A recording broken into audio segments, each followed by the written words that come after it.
pala. Na-on yung audio ng aking laptop. So, ayun, good afternoon everyone. So, yung lesson natin for this afternoon will be volcanoes, all about volcanoes and types and everything about cause, effect of volcano and how it is formed. So, if you are ready na ba kayo, like thumbs up nga kung ready na kayo. Ayun, ready na daw yung iba. Lahat pala, ready na. So, let's begin. So, volcanoes refer to the eruption of hot molten lava from below the surface of Earth. So, if you are familiar already with volcano, you may still listen. Baka meron kayong madagdag na learnings dito sa and para makasagot kayo sa ugat. So, volcano refers to the eruption of hot molten lava from below the surface of the Earth. Ito daw yung eruption ng lava sa ilalim ng Earth. So, a volcano, ano nga ba, paano natin mas-specify ang isang volcano? Kahapon diniscuss yan sa comment section dito. Volcano has a vent in their crust through which lava, steam, ashes, etc. are expelled or discharged. Through this vent daw, madidistinguish natin na isa tong volcano kapag yung vent na yun is naglalabas ng lava, steam, ashes, or etc. So now, this is a illustration of active volcano or pumuputok na volcano. So now, you know what is a volcano. Let's go to the next slide. I also discussed this yesterday, which is the Ring of Fire. Ano nga ba ang Ring of Fire? It is a zone along the edge of Pacific Ocean that has many volcanoes and earthquakes. Ito daw yung zone na malapit sa edge ng Pacific Oceans na maraming volcanoes and earthquake. Ito, Ring of Fire siya. Maraming active volcano sa Pacific Ring of Fire. Hindi siya mukhang ring, pero you get the idea na ito yung parang chamber ng mga nagpuputukan ng vulkan and ng earthquake. So, the Horsesholes shaped 40,000 kilometer long belt is characterized by higher volcanic activity, which means sinabi ko na nga na madaming volcanic activity sa part na to. Kasama ang Pilipinas sa Ring of Fire. As you can see, nandito siya. Maliit siya dito. Kaya nga palagi tayong inaatake ng mga volcanic activities and earthquakes. So the Ring of Fire is a string of volcanoes that runs around the edge of Pacific Ocean. As you can see, yung mga dots ng red na yan. Makikita niyo yung red na yan. Yan yung mga pile of volcanoes. So akalain niyo magkakadikit silang mga volcano. That's why it is called Pacific Ring of Fire. Kasi dito nga mostly yung active volcanoes and yung mga earthquakes. Ito. Another illustration na makita ninyo kung paano na-form ang formation ng Pacific Ring of Fire. Kung umaabot din siya sa Japan, ay ilan pong country na kabilang sa Pacific Ring of Fire? Wait. I know that country.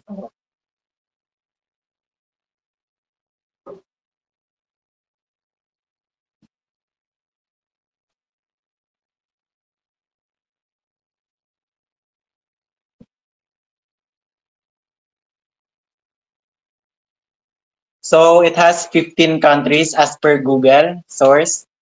So it has 15 countries. More likely mga din siya. Mga nasa Southeast siya and nasa American country siya like Indonesia, New Zealand, Papua New Guinea, Philippines, Japan, United States, Chile, Canada, Guatemala, Russia, and Peru, and etc. So, yun na answer sa question. 15 and more yung mga countries sa Pacific Ring of Fire. A string of 452 volcanoes. So, 452 ang estimated volcanoes sa Pacific Ring of Fire. That stretches from southern tip of South America up along the coast of North America, across the Bering Strait, down through Japan and into New Zealand. So, nanggagaling daw dito. Saan ba yung South America? Nandito, tapos paikot siya. Yan. So, if hindi kayo naka-attend kahapon, how are volcanoes formed? So, when tectonic plates, nagbabanggaan sila and nagko-collide sila, the process go through subduction. What is subduction? It is parang yung umiilalim yung lupa and nagka-cut through yung lupa na yon and nagkakaroon mas lalo ng pressure sa ilalim. Subduction, from the word sub, umiilalim siya, subduct. Diba? So it sets the foundation for a volcano. So yon parang nagkakaroon nga ng opening dahil umiilalim siya, naghahanap ng opening yung pressure sa ilalim. That's how volcanoes are formed. Nagkakaroon siya ng vent. So the overlapping of the tectonic plates causes the magma to break through the crust. Sinabi ko, nagbe-break through siya sa crust. Gusto niyang kumawala. Gusto niyang matanggal yung pressure. So gusto niyang lumabas. Which is the causes of volcanoes' birth. So when temperature and pressure rises, as I said, the rock melts and moves through the surface of the crust and releases gases and magma, and volcanic eruption occur. So, di ba kasi, volcanoes are formed of land, rocks, and anything. So, meron din tayong, of course, na part ng volcano. So, kapag daw, ang sinabi daw dito, kapag yung temperature and pressure tumataas siya, yung rock na melt siya ng molten lava natin, yung mga magma natin, since maano siya. So, kapag bumubuga yung volcano or active or volcanic eruption occurs, sumasama yung mga bato na yon, which causes more hazard sa atin, sa health natin, sa safety ng mga taga-bundok doon, at sa safety ng para doon sa near location doon malapit sa volcanoes. So we also have, kung meron tayong parts of the earth, meron tayong parts of the body, parts of the flower, etc., etc. Syempre meron din parts nakakabuo or system ng isang volcano para mag-work or mag-function siya together. So, this is the narrow opening of the volcano is called the vent. Narrow, ibig sabihin wide siya. Ito yung vent. Ito. Kung saan, parang vent, alam niyo yung ventilation kapag sa aircon, dun sa mga malls, dun yung dinadaanan ng air para makapasok dun sa facility. Yun yung parang vent, yun yung idea. Ito yung lalabasan, vent. So the upper part of the vent is a cup-shaped depression called crater. Para siyang pa-cup dito, crater. Doon na siya sa taas, crater siya.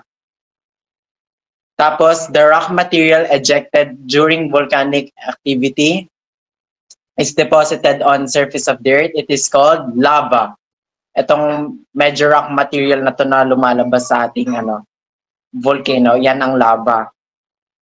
So, while meron tayong hot nagkakaroon nga ng pressure since volcanic eruption nga, nagkakaroon din ng ash and gas. Remember nung 2020, if hindi kayo taga Luzon, if aware naman kayo na nagkaroon ng ashfall and volcanic eruption yung Taal volcano, which causes ashfall within wider complexion ng near na lugar na yon. So malaking pinsala talaga yon na ng isang volcano and yung mga ash and gas cloud and yung lava nila. So next, pyroclastic flow.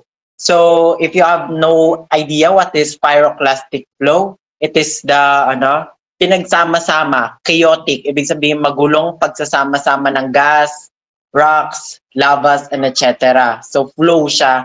Ibig sabihin sama-sama na sila. Kung nandito magma pa lang siya, ibig sabihin yung lumabas niya, may mga kasama na siyang gas, rocks, and etc. So it is fluidized mixture of solid to semi-solid fragments. Ibig sabihin may mga buo-buo siya. Parang kapag sinala mo yung kapag sinala mo yung never mind. Kapag pala yung bato, kunwari may mga bato-bato siya, sinama niya yun dun sa fluidized mixture o yung lava, yun na yung pyroclastic flow. It is characterized by hot expanding gases that flows down. Ito na yung, from the word flow, bumababa na siya, flows down of the flank of the volcanic edifice. Ito siya, bumababa siya. Nagpo-flow siya pababa. Kasama na ng mga gas and rocks. Okay? So, Hindi ko pala natakal. Ito yung magma chamber. This is where kung saan nai-imbak yung ating magma and saan, ayun nga, kung saan siya nai-imbak, stirration. So pyroclastic flows are mixture of hot gas, as I said, ash, and other volcanic rocks traveling very quickly down the slopes of volcanoes. Di ba nga kapag nagkaroon ng alert system sa PVOX, you know PVOX, di ba? Pag nagka-alert system, pinapa-evacuate na kaagad yung mga nandun near place sa mga malalapit na tirahan sa volcanoes. Kasi nga, mayroong instances na mabilis mag-flow down itong mga mixtures na to, itong mga lava na to, and it might affect or might cause damage, harm to those people and sa bahay nila. So yun, malaking tulong talaga yung PVOX to alert us when it comes to earthquakes and volcanoes. So they are one of the most dangerous hazards posed by volcanoes. Now you know pyroclastic flows. Nakasunod pa ba lahat? Baka natutulog na yung iba dyan. Nakasunod pa naman, no? Nakasunod pa yan. So definitions of terms. So alang, ingay naman ang aso. Teka nga lang. Ayan, okay na. Viscosity. If you don't know viscosity, here's your time para malaman siya. The property of a fluid that resists the force tending to cause the fluid to flow. Ito yung property ng liquid na nagre-resist sa force, parang viscosity. Kung anong niya, tawag dito, consistency, parang ganon, kung anong consistency niya tending to cause the fluid to flow. Wait nga lang po.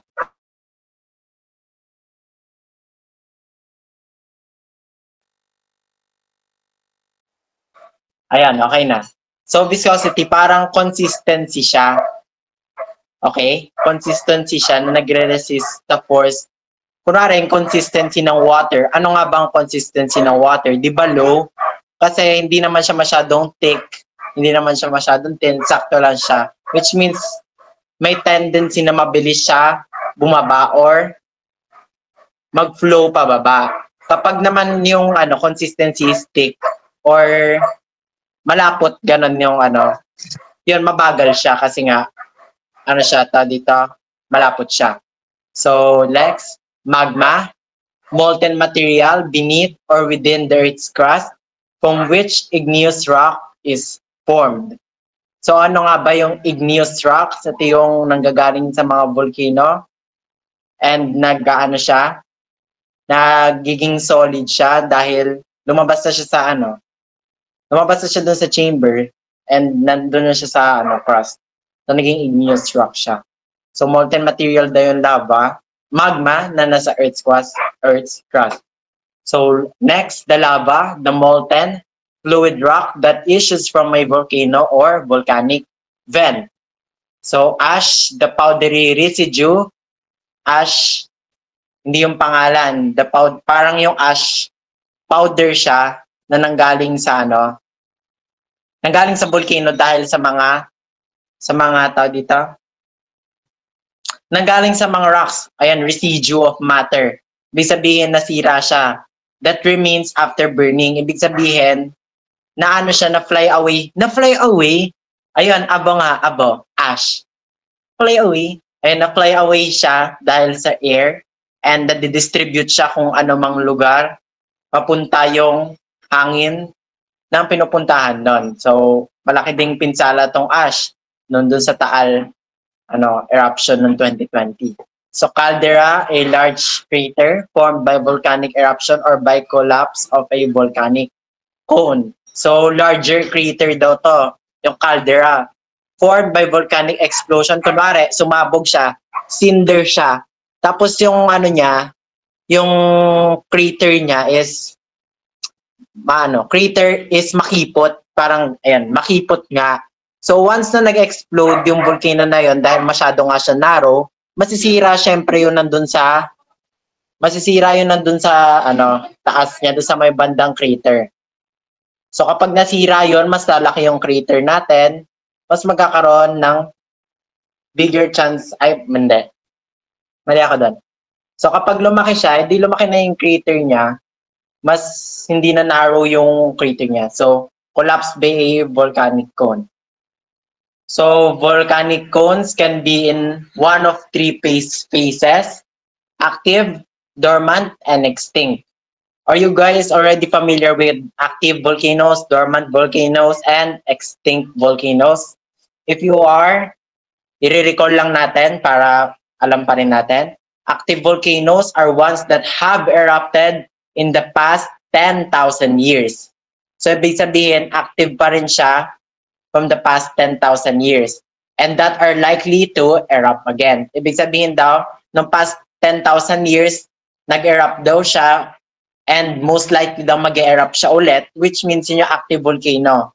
Katulad nung active sa active sa Facebook, kapag active ka, nandun ka, parang yun, same idea din dito sa active, dormant, and extinct. Pag active ka, nag-erupt to, tapos mag-erupt siya again.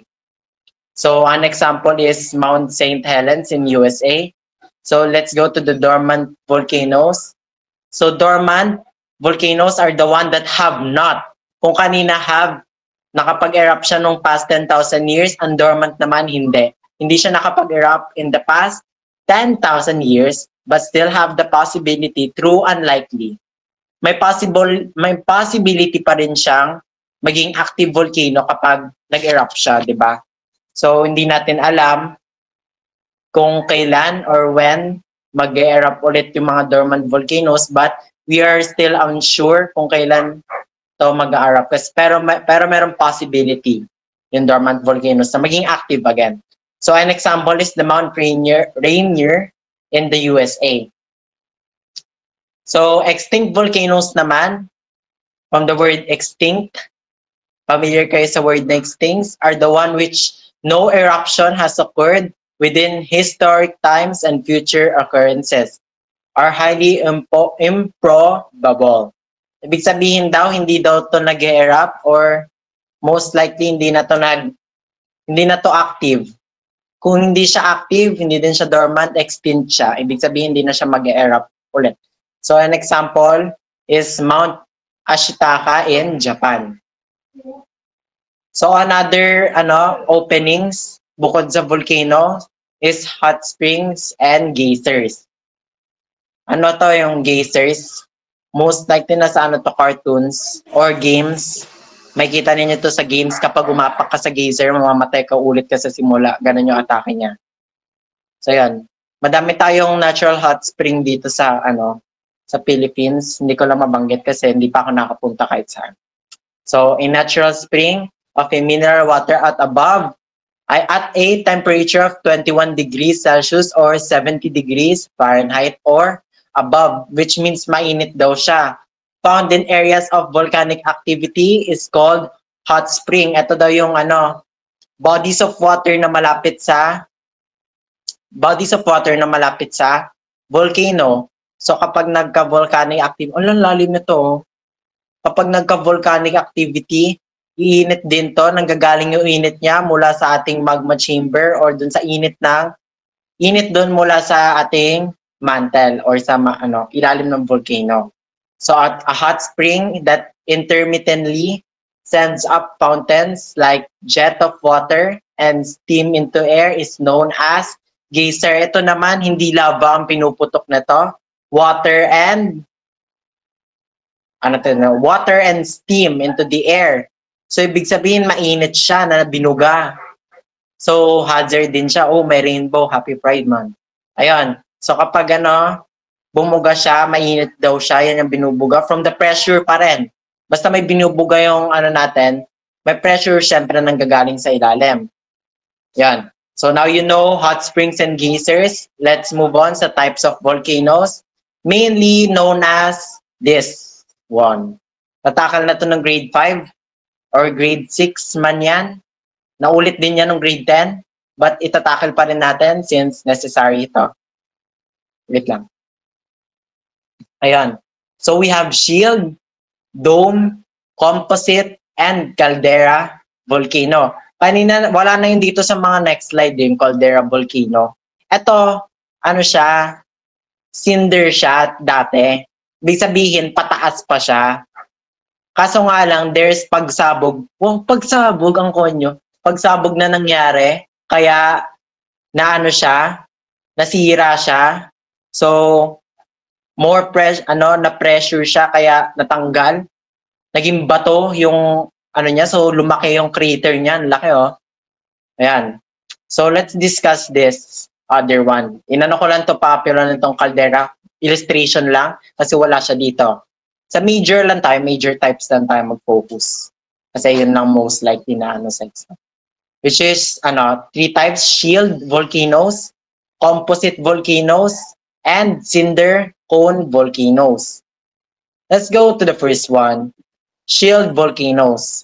So shield, ang illustration nitong shield, parang maiisip mo na merong shield ng armor na nakadapa sa earth in a flat surface, parang nakadapa siya. Sinishield niya yung nandun sa loob, parang may naka-shield, ganon. Hello? Ayan, yun yung explanation. The magma inside the shield volcano is rich in iron and magnesium, and it's very fluid. So, ibig sabihin, pag very fluid, as I said earlier, mabilis siyang mag-flow pababa. Kasi rich daw to na iron and magnesium. So, since the magma is very fluid, the lava coming out of the volcano tends to flow great distances. Ibig sabihin, mabilis siya and makakalayo siya ng punta. Unlike sa mga thick consistency na lava, matagal siya. So when shield volcanoes erupt, the following lava gives the volcano the shape of a gently sloping to the mountain. Wow, pa-gentle siya. Wait lang.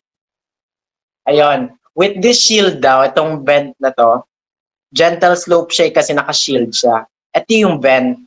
Kapag pumutok daw tong shield volcano, gently sloping daw siya pababa. Pero mabilis siya kahit gentle siya, no? Mabilis siya mababa daw dahil nga nakapang shield form yung volcano natin. So mabilis siya mababa.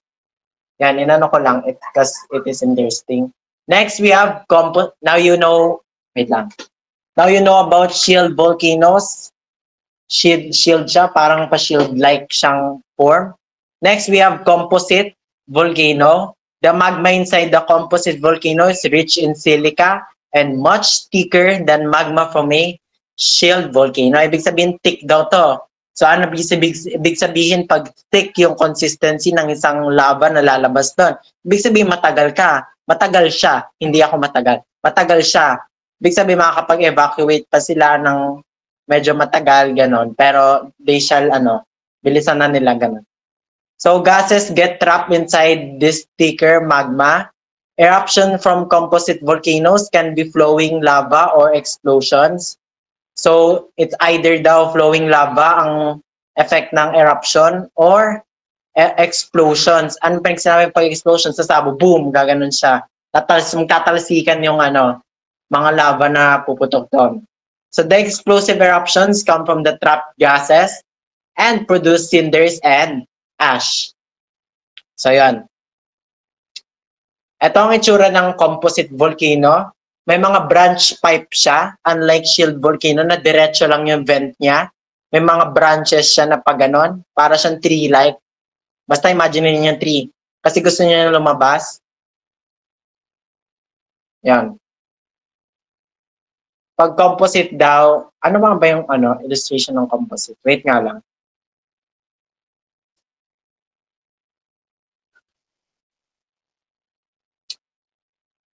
So yon, composite volcano or stratovolcano ang tawag din dito. So also known as composite volcano, parang cone siya, conical volcano, built up in many layers of hardened lava and tephra. So may mga lava flows daw siya dito sa gilid niya, yung composite volcano. So may mga openings, may tendency na magkaroon ng openings to since gusto lumabas ng lava. Okay? So, let's move to the next cinder cone.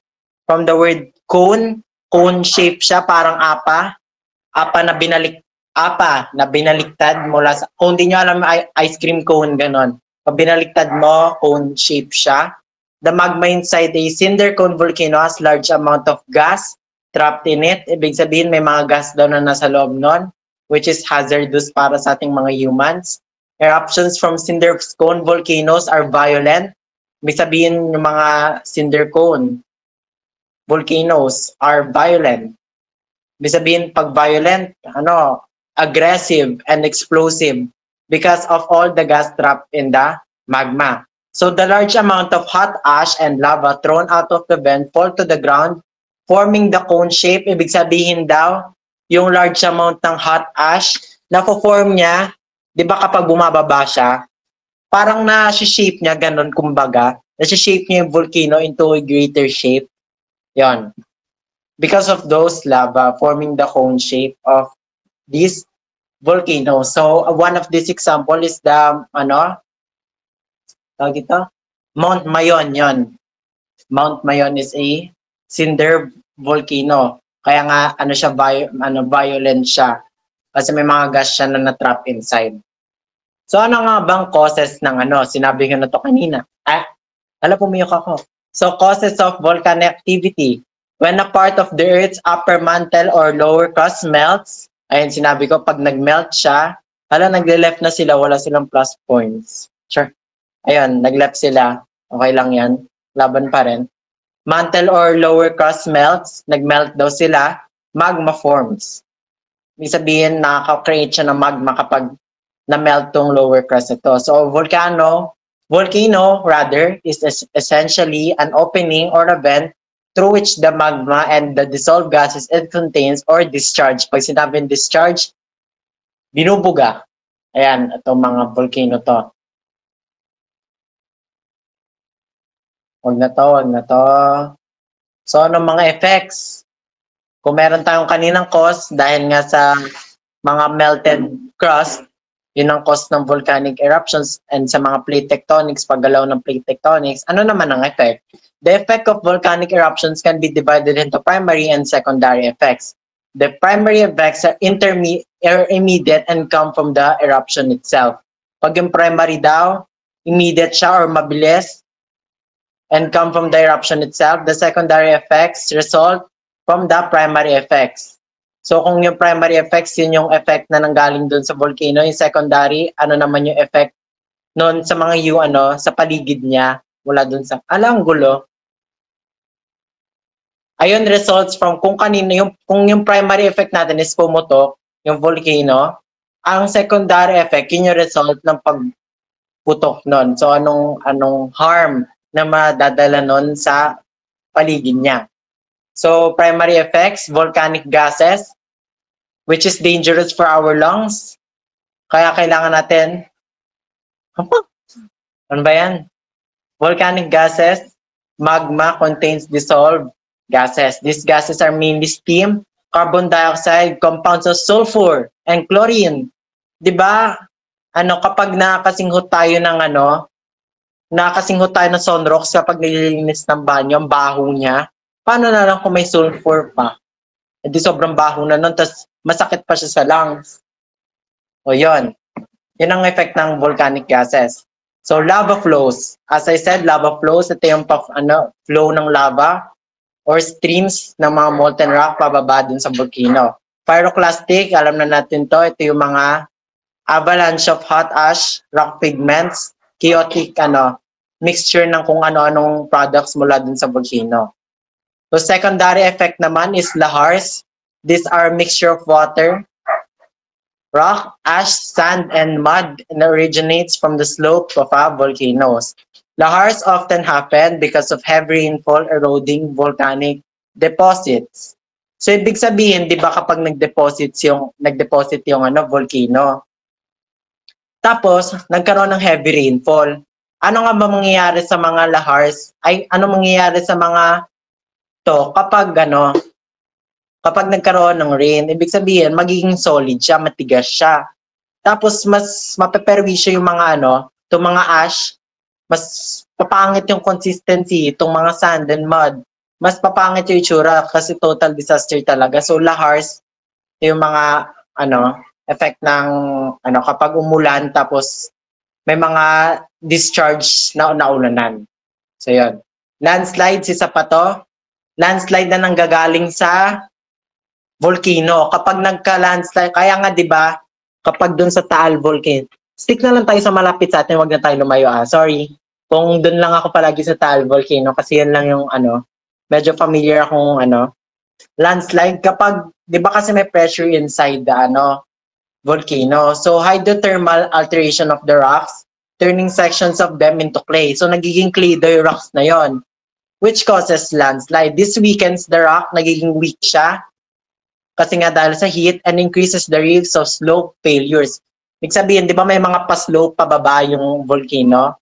Kapag yun nag-break, magkakaroon ng landslide or pagbagsak ng mga lupa and rocks. So flooding then, isa pa to.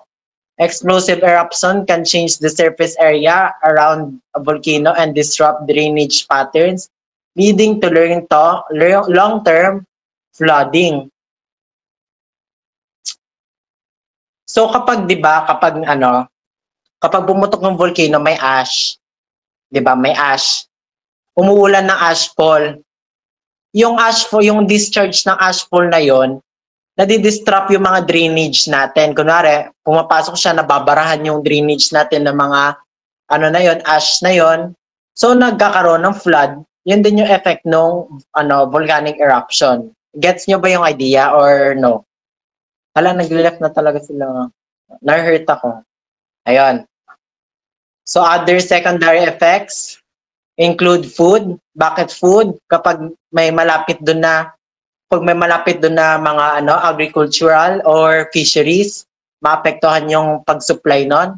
Pati water supply din may interrupt. Homelessness. Madaming nagiging homelessness dahil dun sa dahil malapit sila dun sa area of eruption.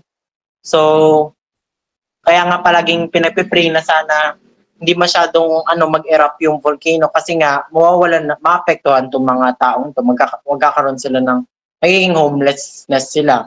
So, some businesses are forced to close din kasi kailangan nga nilang mag-evacuate, cost of insurance claims, unemployment. Kapag nawawalan ng klase, ang saya-saya natin, kunwari, nawalan ng klase dahil sa volcanic eruptions, ang saya-saya natin. But without knowing na madami pala nasasagasaan through that volcanic eruption or kung ano man yan, kahit ulan man yan, madami din nasasagasaan dyan. So, wag natin masyadong celebrate na umuulan kasi it may be okay for you to rain, pero sa iba nasasagasaan din yung yung pamumuhay nila, malay mo wala silang tirahan, wala silang proper ways to live, o kaya na-disrupt yung pagtatrabaho nila. So, unemployment din. So, long-term issues within the tourism industry, katulad nga nun sa Taal, na-close siya dahil nga nagkaroon ng issues or hazards kasi nga bawal masyadong pumunta doon. So in conclusion, conclusion na tayo, malapit na guys. Hanggang 5 o'clock lang tayo. So volcanoes are, conclusion na natin, conclude na natin to recall. So volcanoes are caused when molten rocks or magma flows out into the Earth's surface through fissures that are caused due to the movements of plate. Movements of plate are when molten rocks flows into the So ang cause daw ng pag-flow is through movements of plate. Ang volcano daw is meron siyang vent and naglalabas siya ng discharge. And through volcanic eruptions, threat daw siya sa human life. Threat siya kasi nga hazard siya. There are areas where the eruptions have taken place are useful too. They have helped to create beautiful Hawaiian islands. Pwede din daw magkaroon ng beautiful image, beautiful effect ang volcanic eruption bukod sa through the negative side na ma-disrupt yung magkakaroon din daw ng good effects somehow. Pero I don't think may mga good effects sa Pero it helped though to create beautiful Hawaiian islands yung erupt sa Hawaii. The areas are rich in minerals, so volcanic eruptions cause heavy damage to human life and property. So again, Sorry guys, talaga. Inaano ko lang sa SlideShare yung sa SlideShare yung mga slides ko. Because same idea lang naman kahit gumawa pa ako ng sarili ko. But I will give credit sa gumawa ng PPT na to. Ang ganda. Informative pa rin naman siya. So yun. Yun na naman. Mabadali lang naman na tong volcanoes. You just have to review about it. Papyaw lang. Ayun. So, if you have any questions or kung wala naman kayong questions, wala na bang questions, everyone? Wala na po. Wala na daw po. So, yun. None so far. Okay, thank you. Yun lang naman. Review din. Review. Thank you sa pag-participate kahit madami nagli-leave. Okay lang yan, tatag, pa rin tayo. Basta nakaka-help tayo. That's the idea, to help other people. Sinabi kanina sa GC, todo teach ka sa super teach ka sa GMeet, ganon. Ayan. So yun, thank you so much everyone for participating. If you don't have any questions, you may go now or take a break kasi meron Filipino time ata mamaya. Kaso nasa mat pa ako, so di ako makaka-attend. So yun, bye guys. Thank you.